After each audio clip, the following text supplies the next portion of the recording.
we hear the very important first reading from a book that probably doesn't get a lot of attention in our prayer, Leviticus.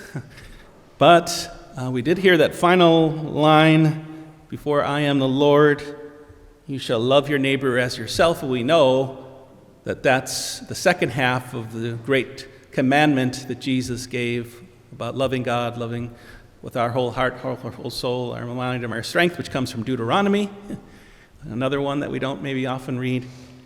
But together they form the two great commandments, or the great commandment that Jesus gave us. So a teaching here that might be worth plastering to our walls, this reading, just to kind of guide our perceptions and to recognize why certain things are wrong, why we shouldn't even consider them.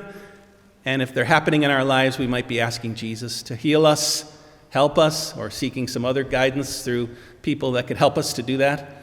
As far as what happens when hatred arises within us, sometimes we don't really expect it, and we don't know always how to handle it.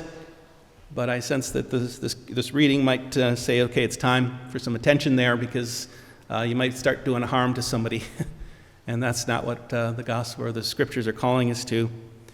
The other thing I think is we're growing and learning about what to do and what not to do is the beauty of the gospel today, which I know we're very familiar with and perhaps have prayed with this gospel passage, something that might guide our principles and help us in our actions. But one of the things I like to point out for this particular reading is what we heard on Ash Wednesday when we were told to give alms and not let our right hand know what our left hand is doing. Remember that?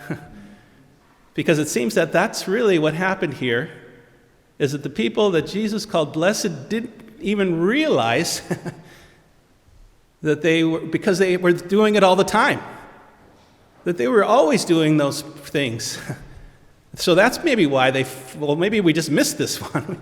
Maybe we did it for the king and we didn't realize it, because that's our life. That's what we've been doing every moment of our lives. We're doing these things, and that's why it's easy sometimes to forget somebody if this is what we do all the time. But maybe what they didn't know is that somehow by doing it to everybody and all the time, that they were doing it ultimately for Jesus. And the ones that said, well, when didn't we do it for you, King? Well, it doesn't seem like maybe they've done it an awful lot at all, because they didn't even forget. They knew they didn't do it, even though maybe they were wondering when. So not letting our right hand know what our left hand is doing is not that we're dumb or that we're somehow trying to deceive ourselves, but because the Christian principles are so ingrained in us that's how we live, that's how everybody gets treated, that we don't have to think.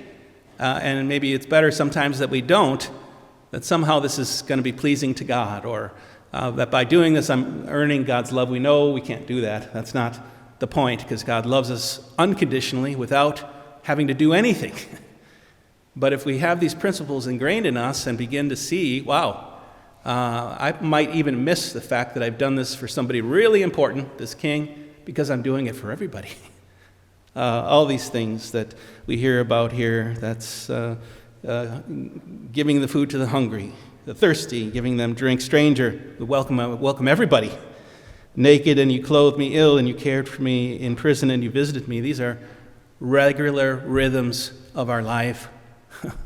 So that's how come we can forget sometimes we might have done it for this one particular person, because we do it for everybody.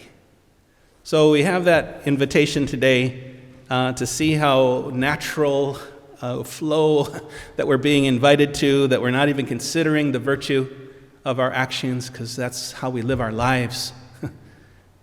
Granted, we need help to get there. It's not something that we arrive tomorrow, but it seems to me that that's what Jesus is inviting us to, that it might become so much a part of our lives that we don't even think about it as holy. It's just living for us now, the way that we treat people, the way that we love God with all our heart, soul, and strength, and love our neighbor as ourselves. That's what we do. That's how we follow. So maybe that's an invitation for us to reflect today about that in our own lives. Where are we, and how might we take some of the principles we heard about in Leviticus and say, am I involved in any of that, and do I need you, Jesus, to heal me there? Can you help me there? Where might I need assistance to continue to grow so that I can be almost naturally Christian? I can follow you in ways that I'm not always even conscious of. I'm just doing it.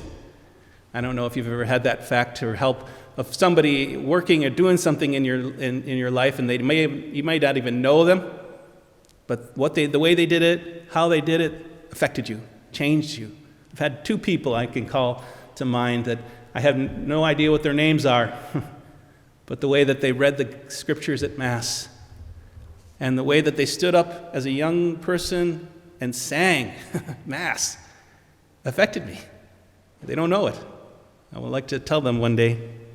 So I hope that we could continue to be ourselves as those now trying, at least, to live our principles of the gospel, whether our right or left hand know it or not.